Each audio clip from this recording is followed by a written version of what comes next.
একজন সাধারণ গৃহিণী হয়ে আজ এটা বুঝতে পারলাম যে সব সমস্যার সম্মুখীন কিভাবে করতে হয়।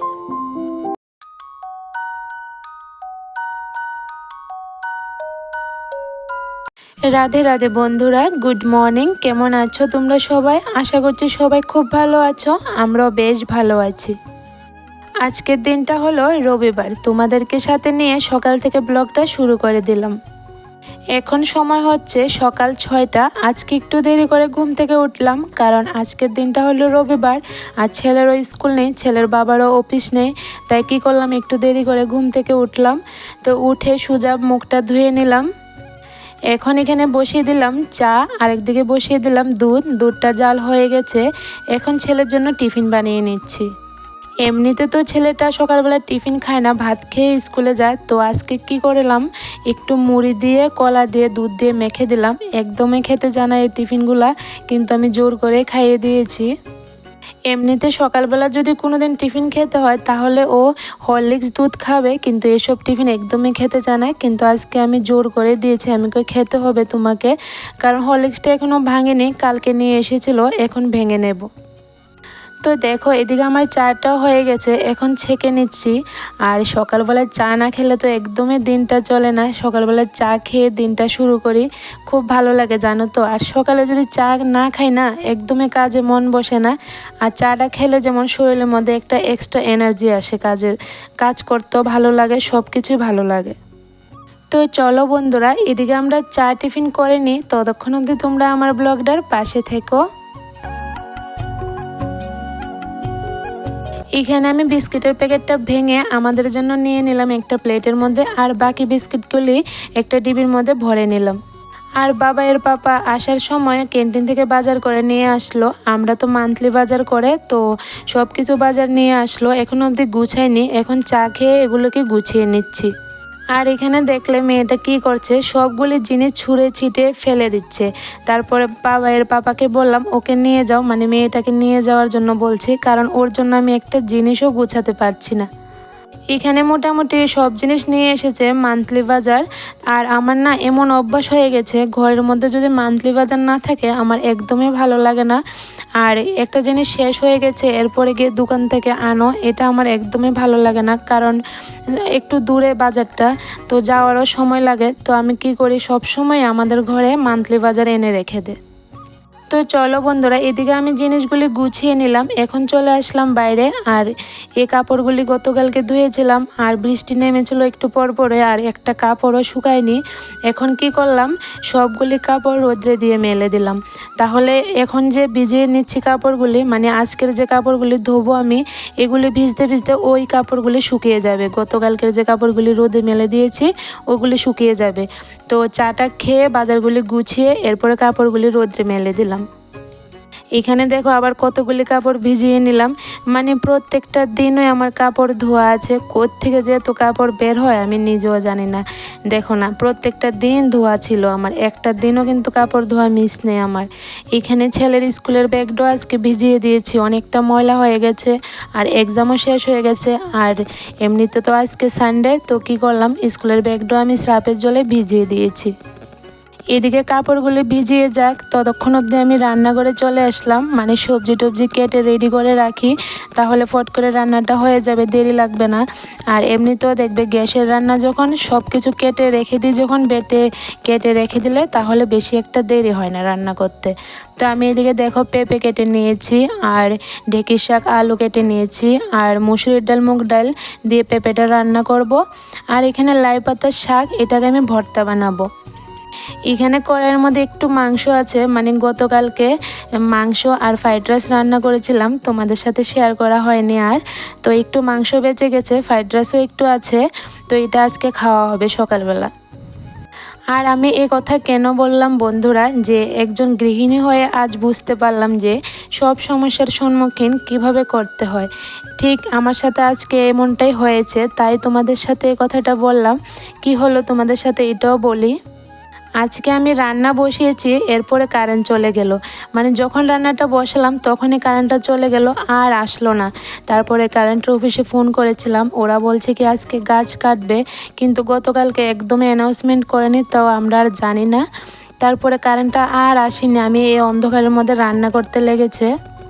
যদি আগে জানতাম যে কারেন্ট চলে যাবে তাহলে একদম সকাল রান্নাটা সেরে নিতাম, তাহলে আর এত একটা সমস্যা হতো না আমার। এখন কারেন্টও চলে গেল আর রান্না করতেও আমার অনেকটা সমস্যা হলো, কেননা মিক্সিতে আমি মশলা করি। তো আজকে এখন আর পাতা ভর্তাটা যে এটা আমি করে নিই, মানে লাই পাতাটা ভর্তা করে নিই, এটা দুপুরবেলা বা রাতের বেলা করে নেব, রেখে দিলাম। এখন শুধু আমি ঢেঁকির শাক আলু ভাজি করেছি আর পেঁপে দিয়ে মুগ ডাল মসুরির ডাল মিক্সড করে রান্না করলাম আর ভাত রান্না করলাম। সাথে তো গতকালকে রাত্রে একটু মাংস ছিল, ওটা দিয়ে হয়ে যাবে। তার জন্যই বললাম যে আমাদের গৃহিণীদের সব সমস্যার সম্মুখীন কিভাবে করতে হয় এটা আজকে বুঝলাম। আমার সাথে না হলে হয়তো এটা বুঝতে পারতাম না। এরপরে আমি লাই পাতার যে ভর্তাটা এটা আমি দুপুরবেলা করে নিয়েছি, পাটার মধ্যে বেটে করেছি, কারণ কারেন্ট তো নেই, কী করবো, তো পাটার মধ্যে বেটে শাকটা ভর্তা বানিয়ে নিয়েছি। তোমাদের সাথে আর শেয়ার করা হয়নি যেহেতু দুপুরবেলা করেছি আর কারেন্টও নেই, একটু অন্ধকার উঠছে, তো কিছু আর শেয়ার করতে পারিনি। যাই হোক বন্ধুরা, এদিকে তোমাদের সাথে অনেকগুলো কথা বলে ফেললাম আজকে। কোনো কথাও যদি ভুল হয়ে থাকে বা কোনো কথা তোমাদের খারাপ লেগে থাকে তাহলে সরি সবাইকে। এখানে তোমাদের সাথে কথা বলতে বলতে অনেকগুলো কাজও আমি সেরে নিলাম। দেখলে এখানে ছেলের স্কুলের ড্রেস স্যুট সব কিছু ধুয়ে দিলাম, এরপরে বেডশিটগুলোও ধুয়ে দিলাম। এখন ব্যাগটা ধুয়ে রোদ্রে দিয়ে দিচ্ছি। আর আজকে অনেকটা রৌদ্র উঠেছে, এক রোদে কাপড়গুলি শুকিয়ে গেছে, অনেক ভালো লেগেছে।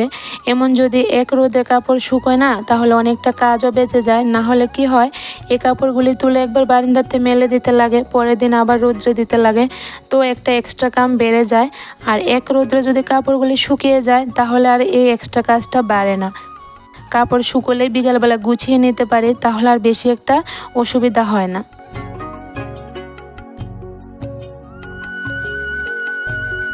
বাইরের কাজগুলি শেষ করে এখন চলে আসলাম ঘরের ভিতরটা গুছিয়ে নেব।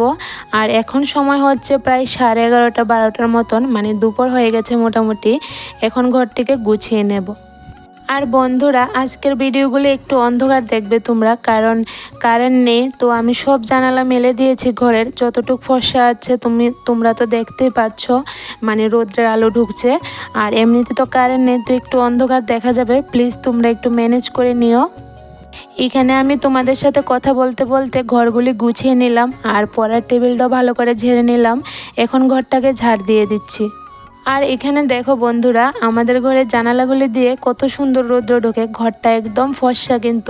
কিন্তু মোবাইলে যখন ভিডিও করি না তখন ঘরটা অন্ধকার উঠে কেন আমি বুঝি না, কিন্তু আমরা ঘর একদম ফর্সা থাকে জানালা সবগুলি খুলে দিলে। আর আমি সব জানালা তো খুলি না, কারণ রৌদ্র প্রচুর পরিমাণে ঢুকে, তো এই জন্য আর সবগুলি জানালা খুলে দিই না। এখানে আমি ঘরগুলি ভালো করে ঝাড় দিয়ে দিয়েছি, এখন ঘরটাকে মুছে নেব ভালো করে। আর মেয়েটা ওইদিকে ঘুমোচ্ছে, মেয়ে যতক্ষণ অবধি না ঘুমায় ততক্ষণ অবধি আমি ঘরটা মুছি না, কারণ ও তো হাঁটে তারপরে পড়ে যায়, অনেক পিছল হয়ে যায়। তো মেয়েটা এদিকে ঘুমিয়েছে, এখন ঘরটাকে মুছে নিচ্ছি। তো চলো বন্ধুরা, এদিকে আমি ঘরগুলি মুছে নিই, ততক্ষণ অবধি তোমরা আমার ব্লগটার পাশে থেকো।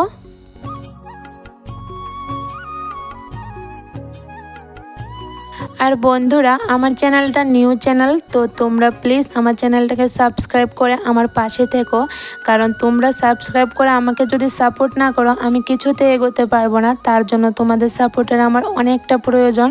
তো প্লিজ আমার চ্যানেলটাকে সাবস্ক্রাইব করে আমার পাশে থেকো। এখানে দেখো, আজকে আমি তোমাদেরকে নিয়ে আসলাম আমার সবজি ক্ষেতটা, মানে ছোট্ট একটা ক্ষেত, এটা আমি লাগিয়েছি। এখানে লাই পাতার শাক করেছি, এরপরে ধনে পাতা লাগিয়েছি। আর লাইগুলো না একদম ছোট ছোট, এখন অবধি বড় হয়নি। আর এখানে দেখো, এগুলো ধনে পাতাটা ভালো করে উঠেনি, তো আর দেখাতেও ভালো লাগছিল না। আর এখানে লাগালাম লাউ গাছ, এটাও অনেক ভালো করে উঠেছে। এখন আজকে চার দিয়ে দিয়েছে বাবাইয়ের পাপা, তো এখন লাউ গাছটা ভালো করে বেয়ে নিচ্ছে। আর আজকে প্রথম আমি তোমাদের সাথে আমার এই ছোট্ট সবজির বাগানটা শেয়ার করলাম। আমার আরেকটা সবজির বাগান আছে, এটাও একদিন তোমাদের সাথে শেয়ার করব।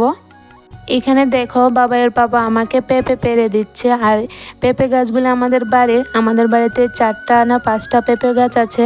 একদিন হয়তো তোমাদের সাথে সবগুলি পেঁপে গাছ শেয়ার করব। আর হ্যাঁ, আরেকটা যে আমার সবজির বাগান আছে এটাও তোমাদের সাথে শেয়ার করব। এটার মধ্যে আমি এখন সিম লাগিয়েছি, আর কারকল তো এখন উঠে গেছে, মোটামুটি 1-2টা ধরে, বেশি ধরে না। এখন শুধু সিম গাছটা বেয়ে নিচ্ছে।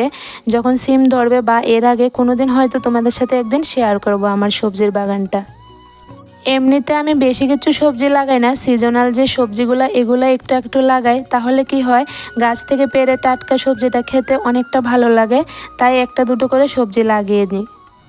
আমি শুধু বীজগুলি লাগিয়ে দিই আর বাকি সব কিছু বাবাইয়ের পাপা করে দেয়, মানে ঝাঁটা লাগিয়ে দেবে, এরপরে বেড়া লাগিয়ে দেবে, সব কিছু রেডি করে দেয় আমাকে। আমি শুধু জল দিই, আর পরে সবজি গাছগুলো যখন বড় হতে থাকে তখন এগুলোকে একটু খেয়াল রাখি, মানে ঘাস উঠলে ঘাসগুলি পরিষ্কার করে দিই, এরপরে ডেলি জল দিতে লাগে, ডেলি দেখতে লাগে। তো ওটাই আমি করি, বাকি সব কিছু বাবাইয়ের পাপাও করে দেয়, আমাকে অনেকটা হেল্প করে। আর বাবাইয়ের পাপা যদি হেল্প না করতো আমি সবজি ক্ষেতটা হয়তো করতেই পারতাম না। এটা আমার একটা শখ বলতে পারো সবজি লাগানি, কারণ বাবার বাড়ি তো আগে দেখেছি মা অনেক সবজি লাগিয়েছে, তো আমিও 1-2টো করে সবজি লাগাই। এখন সময় হচ্ছে সন্ধেবেলা, আমি এদিকে কাপড়গুলি গুছিয়ে নিচ্ছি। তো চলো বন্ধুরা, আজকের ব্লগটা এখানে শেষ করে নিই। সবাই ভালো থাকবে, সুস্থ থাকবে আর সাবধানে থাকবে।